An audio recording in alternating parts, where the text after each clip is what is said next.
Hello everyone, प्रीत biology YouTube channel पर आप सभी का स्वागत है। आज की वीडियो में टीजीटी बायोलॉजी 2010 के बाकी क्वेश्चंस देखेंगे, जो कि ये वीडियो जो है पार्ट 2 है टीजीटी बायोलॉजी 2010 की। और जो पार्ट 1 है उसमें मैंने 15 क्वेश्चन आपको स्लाइड के थ्रू दिखाया भी है और समझाया भी है। बाकी के क्वेश्चंस आप इस वीडियो में देखेंगे। ये सीरीज़ है, जितने भी क्वेश्चंस है सारे मैं सीरीज़ जो होगी उसमें मैं क्वेश्चंस को एक्सप्लेन करूँगी। शुरू करते हैं। Question number 15। The first mammalian appeared in option A Permian period, option B Triassic period, option C Jurassic period and option D Cretaceous period. ठीक है, तो यहाँ पे जो सबसे पहले मैमल जो था वो अपीयर हुआ था ट्राइएसिक पीरियड में। तो इस तरह आपको सारे पीरियड जो दिए हुए हैं और कौन सा पहला एम्फीबियन कब आया, मतलब पहला रेप्टाइल, पहला बर्ड, फिश किस पीरियड में आई, उसको आपको याद कर लेना है। अगर इसमें ये पूछा है मैमल्स को लेके तो कभी फिश को लेके भी पूछ सकता है। क्वेश्चन नंबर 16 क्या है? The second cranial nerve of frog is. ठीक है, जो फ्रॉग की जो क्रेनियल नर्व सेकेंड है वो कौन सी होती है? ऑप्शन दिया हुआ है सबसे पहला ट्रोक्लियर नर्व है, और दूसरा जो है वो कौन सा है? ऑप्टिक नर्व है, और तीसरा ऑप्शन जो है वो कौन सा है? ऑडिटरी नर्व है, और जो चौथा ऑप्शन है वो कौन सा है? वैगस नर्व है। ठीक है, तो इसको आइए एक जो यहाँ पे टेबल है इसके थ्रू में हम देखते हैं। तो ये जो है फ्रॉग के नर्व्स टोटल दिए हुए हैं, और कौन सी नर्व का नंबर कौन सा है वो भी यहाँ पे दिया हुआ है। जैसे कि सबसे पहला जो नर्व है फ्रॉग में वो ऑल्फैक्टरी है, दूसरा ऑप्टिक है, तीसरा ओक्लोमीटर है, और जो चौथा है वो ट्रोक्लियर या पैथेटिक है, और फिफ्थ जो है वो ट्राइजेमिनल है, जो कि इम्पॉर्टेंट है, पूछता है, और सिक्स्थ जो है वो है एब्डुसेंस करके है, सेवन्थ है फेशियल, और सेवन्थ हो गया, और एट्थ है ऑडिटरी, और नाइन्थ है ग्लॉसोफेरेंजियल, और टेंथ है वैगस। ठीक है, तो इनमें जो इम्पॉर्टेंट जो है सबसे ज़्यादा कौन सा है? ऑप्टिक जो कि सेकंड है, और फिफ्थ ट्राइजेमिनल, और टेंथ जो है वैगस। ये तीन अक्सर पूछा जाता है। ठीक है, तो अगर टीजीटी यूपी का एग्ज़ाम है या पीजीटी या जीआईसी, ठीक है, तो इसमें क्या यूपी के सिलेबस में क्या दिया रहता है? फ्रॉग पढ़ने को है, रैबिट पढ़ने को है, कॉकरोच पढ़ने को है, और शुरू में अर्थवॉर्म पढ़ने को है। तो इनमें से क्वेश्चंस आते हैं, इनको प्रिपेयर करना होगा। अब चलते हैं नेक्स्ट क्वेश्चन को पढ़ते हैं। नेक्स्ट क्वेश्चन क्या है? क्वेश्चन नंबर 17, जो कि मैंने पिछले वीडियो में एक्सप्लेन कर दिया है। ठीक है, फर्टिलाइजीन जो है is a chemical substance produced from, आप पिछली वीडियो में देख लीजिएगा, यहाँ रिपीट हो गया है। क्वेश्चन नंबर 18 क्या है? The origin of species was published in. ठीक है, जो ओरिजिन ऑफ स्पीसीज़ है वो किस ईयर में पब्लिश हुई थी? ऑप्शन नंबर 1 है 1809 में हुई थी, ऑप्शन नंबर 2 है 1858 में हुई थी, ऑप्शन 3 है 1956 में हुई थी, ठीक है, या ऑप्शन 4 है 1859 में हुई थी। ऑप्शन 4 जो है वो सही है, 1859 में हुई थी। अकॉर्डिंग टू, क्वेश्चन नंबर 19 पढ़ते हैं। According to new Darwinism which one is responsible for evolution of organism. Neo Darwinism के हिसाब से ऑर्गेनिज्म के एवोल्यूशन के लिए क्या रिस्पॉन्सिबल है? ऑप्शन नंबर 1 दिया हुआ है वो है म्यूटेशन, ऑप्शन नंबर 2 दिया हुआ है नेचुरल सिलेक्शन, और ऑप्शन 3 क्या है? बोथ ऑफ दीज है। ठीक है, और ऑप्शन जो है वो 4 क्या दिया हुआ है? नन ऑफ दीज है। राइट आंसर क्या होगा? Both of these. म्यूटेशन क्या होता है? जो नाइट्रोजनस बेस है, जो न्यूक्लियोटाइड है, उसमें जब कोई चेंज आ जाता है उसकी वजह से प्रोटीन जो बननी होती है वो ना बन के कुछ और बनती है। तो जब और कुछ प्रोटीन बनेगी तो वो कुछ और ही जो है कि फंक्शन करेगी। ठीक है, तो इस तरह से भी ऑर्गेनिज्म में जब म्यूटेशन होता है तो एवोल्यूशन आता है, ठीक है। और इस तरह के जो म्यूटेशन होते हैं वो एक जनरेशन से दूसरे जनरेशन में पास भी होते हैं। नेचुरल सिलेक्शन क्या है? वही ऑर्गेनिज्म सर्वाइव करता है जो इन्वायरमेंट है, जो चेंजिंग इन्वायरमेंट है उसके साथ वो क्या करे, एडाप्टेशन कर सके, अडाप्ट कर सके, ठीक है। तो ऐसे ऑर्गेनिज्म जो बदलते हुए क्लाइमेट के साथ, एनवायरनमेंट के साथ भी रह पाते हैं, कुछ तो नहीं रह पाते, वो मर जाते हैं, कुछ रह पाते हैं और वही आगे चल के ज़िंदा रह जाते हैं। तो वो जो प्रोसेस होती है उसको हम लोग बोलते हैं नेचुरल सिलेक्शन। तो इन दोनों की वजह से आगे चल के क्या होता है, ऑर्गेनिज्म में एवोल्यूशन होता है। Question number 20, which of the following fetal membrane functions as embryonic urinary bladder? Option 1 allantois, option B yolk sac, option C amnion, option D chorion. ये जो क्वेश्चन है ये हर एग्ज़ाम में पूछा जाता है। ये जो एम्ब्रियोनिक, ये जो मेम्ब्रेन हैं ये चार, ठीक है, ये मेम्ब्रेन के क्या क्या फंक्शन हैं इनके बारे में पूछा जाता है। और ये सिर्फ पीजीटी और टीजीटी के लिए ही नहीं, नेट के एग्ज़ाम और भी अच्छे वाले जो एग्ज़ाम होते हैं उन सारे एग्ज़ाम्स में ये क्वेश्चन पूछा जाता है। तो इसको हम जानेंगे कि क्या क्या फंक्शन होता है। Functions of extra embryonic membrane, ठीक है। फंक्शन क्या है, हम किसका फंक्शन देखेंगे यहाँ पे, एक्स्ट्रा एम्ब्रियोनिक मेम्ब्रेन्स का। जो सबसे पहला जो है वो है यॉर्क सैक का, जिसका फंक्शन क्या है, is the primary organ for nutrition, याद रहे, in bracket digestion and absorption of the embryo. Its glandular wall secretes digestive enzyme which convert yolk into soluble form. It is absorbed by the yolk sac wall and और इसको कहाँ भेजा जाता है, embryo को, ठीक है। तो मेन इसका फंक्शन क्या होता है यॉर्क सैक का, वो होता है न्यूट्रिशन के लिए। सेकंड जो है वो क्या है, function of chorion. Chorion it acts as an organ of respiration and association with allantois. ये रेस्पिरेशन में हेल्प करता है और इसका एसोसिएशन एलेंटॉइज से होता है। तीसरा जो है फंक्शन वो एमनियन का है। Since the amniotic cavity forms watery pool around the embryo it serves following function.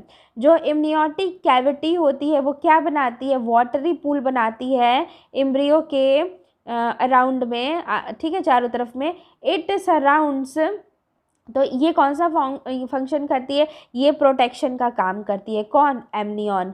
किसका प्रोटेक्शन करती है, एम्ब्रियो का। किन किन चीज़ों से, फ्रॉम द डेंजर ऑफ डेजिकेशन, उनको टूटने फूटने से बचाती है। अगेंस्ट एक्सटर्नल शॉक, जो अगर कोई शॉक मिलता है तो बाहर की तरफ से। From adhesion with itself and embryonic membrane, it helps in absorption of albumin, ठीक है। तो ये फंक्शन था एमनियन का। और जो नेक्स्ट जो है वो है फंक्शन ऑफ एलेंटॉइज। तो एलेंटॉइज का फंक्शन क्या है, ये क्या करता है, एलेंटॉइज serves as a receptacle for excretory product. It is connected with gut. The highly vascular allantochorion comes in contact with the cell membrane and forms embryonic respiratory surface for the embryo, ठीक है। यहाँ आपको दिख रहा है excretory product में ये कुछ हेल्प करता है, ठीक है, उसके रिसेप्टिकल की तरह। तो ये जो ऑप्शन देखेंगे तो आपको कौन सा सही लगेगा, क्या पूछा है इसमें कि कौन किसकी तरफ काम करता है, एम्ब्रियोनिक यूरिनरी ब्लैडर की तरह। तो उसका राइट ऑप्शन क्या होगा, एलेंटॉइज होगा।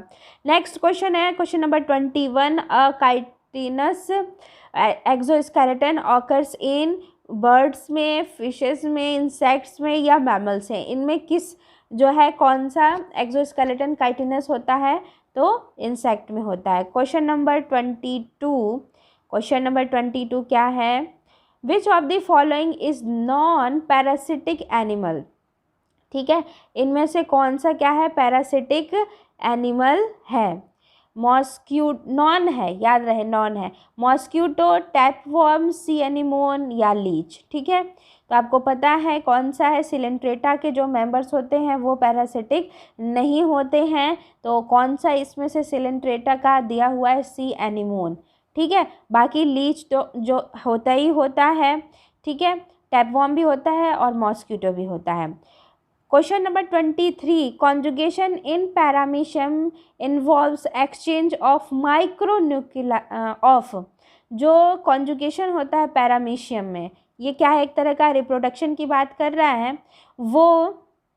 ठीक है, वो कौन इसमें करेगा, माइक्रोन्यूक्लियाई करेगा या मेगा या बोथ ऑफ दीज या नन ऑफ दीज, कौन सा ऑप्शन होगा जो इन्वॉल्व होगा कॉन्जुगेशन के पैरामीशियम में।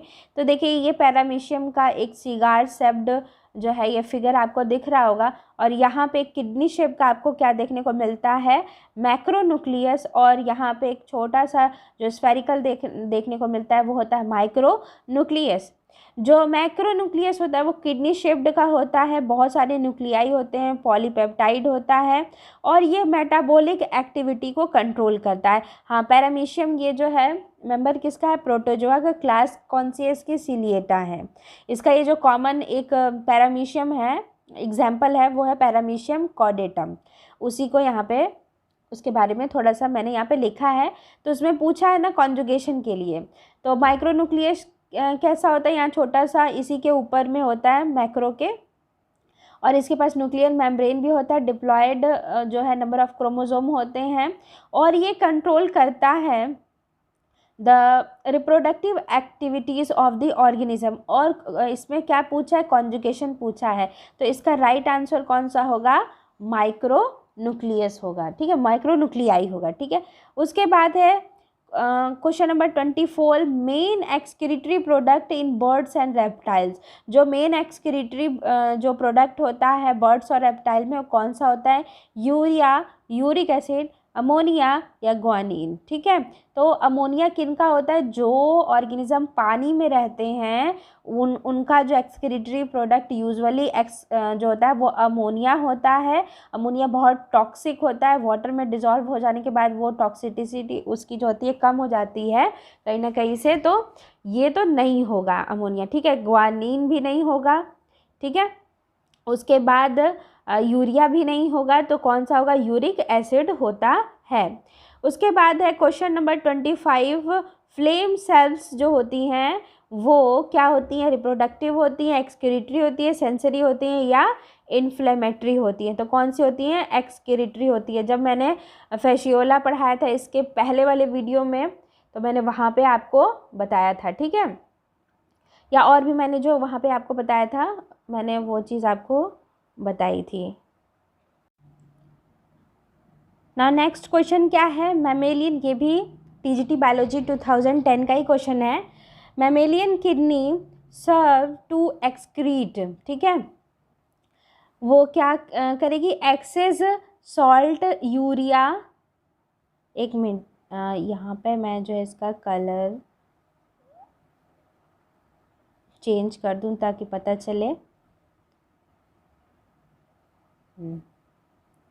तो यहाँ पे क्या है, मैमेलियन जो किडनी होती है वो क्या करती है, सर्व टू एक्सक्रीट। ठीक है, वो क्या एक्सक्रीट करती है, एक्सेस सॉल्ट को, यूरिया को, या एक्सेस वाटर को, या excess salt water and amino acid को, एक्सेस वाटर यूरिया या अमीनो एसिड को, या नन ऑफ दीज को। ठीक है, तो यहाँ पर देखिए जो वाटर है, एक्सेस की बात नहीं कर रहे हैं, वाटर को ऐसे अगर यहाँ एक्सेस होता तो हम कह सकते हैं कि ये आंसर जो था, पहले तो देखिए अमीनो एसिड जो है वो ऐसे ही तो नहीं आएगा। ठीक है, ये अमीनो एसिड ऐसे नहीं आता है, ये एब्जॉर्ब हो जाता है बॉडी में।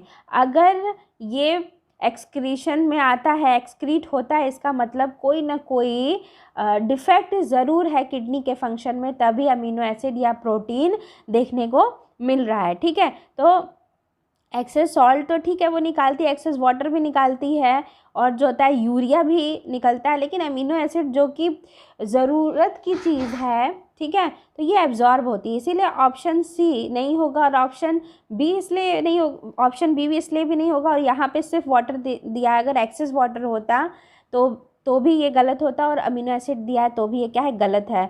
और है एक्सेस सॉल्ट तो निकालती है, यूरिया भी, और एक्सेस वाटर भी निकालती है, एक्सक्रीट करती है। तो ये जो हो गया ऑप्शन जो है वो पहला जो ऑप्शन है वो क्या है, राइट है। तो इस वीडियो में मैंने आपको टोटल क्वेश्चन पार्ट 1 और पार्ट 2 का जो टीजीटी बायोलॉजी का जो है उस पर मैंने आपको टोटल कितने क्वेश्चंस बता दिए हैं, 25 क्वेश्चंस अभी तक मैंने बता दिया है और एक्सप्लेन भी कर दिया है। अब बाकी की वीडियो में आप देखेंगे इसके आगे के क्वेश्चंस एक्सप्लेनेशन के साथ में।